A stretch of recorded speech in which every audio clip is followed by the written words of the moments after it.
नमस्कार, आपण पाहत आहात नॅशनल क्राईम वॉच न्यूज. पुढील बातमी. राज्यभरात सायबर फसवणुकीच्या घटनांमध्ये दिवसेंदिवस वाढ होत असून आता नागरिकांना घाबरवून आर्थिक फसवणूक करण्यासाठी सायबर भामट्यांनी नवा डाव आखला आहे.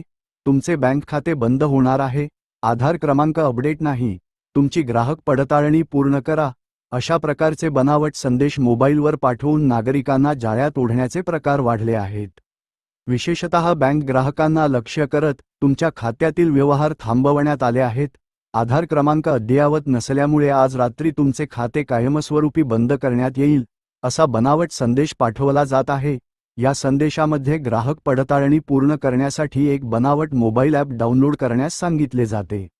संबंधित लिंकवर क्लिक करताच मोबाईलमधील महत्त्वाची माहिती सायबर गुन्हेगारांच्या हाती जाण्याचा धोका निर्माण होतो.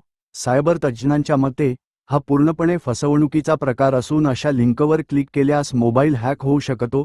तसेच बँक खात्यातील पैसे, मोबाईल बँकिंग माहिती, OTP, ATM संकेतांक आणि इतर गोपनीय माहिती चोरीला जाण्याची शक्यता असते.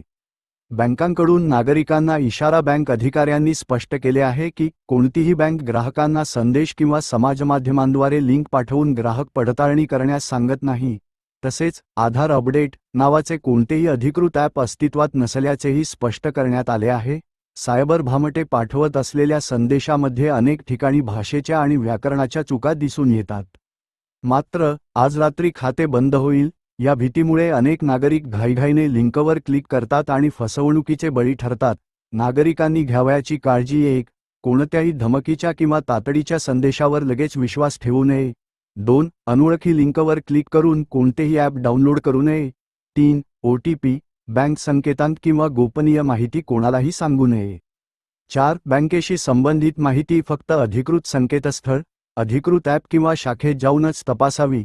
5. मोबाईलमध्ये सुरक्षा अद्ययावत प्रणाली आणि अँटीव्हायरस वापरावा. 6. संशयास्पद संदेश आल्यास संबंधित क्रमांक तात्काळ बंद करावा. सायबर हेल्पलाईनवर तक्रार करण्याचे आवाहन. सायबर गुन्हे शाखेकडून नागरिकांना आवाहन करण्यात आले आहे की अशा प्रकारचे संदेश प्राप्त झाल्यास तात्काळ राष्ट्रीय सायबर मदत क्रमांक 1930 वर संपर्क साधावा किंवा सायबर गुन्हे संकेतस्थळावर तक्रार नोंदवावी. वेळेत तक्रार केल्यास आर्थिक फसवणूक रोखण्यास मदत होऊ शकते. सायबर तज्ज्ञांच्या मते सायबर गुन्हेगार दररोज नवीन पद्धती वापरत आहेत. त्यामुळे नागरिकांनी सतर्क राहून डिजिटल व्यवहार करताना अधिक काळजी घेणे गरजेचे आहे. रिपोर्टर कुमार जाधव.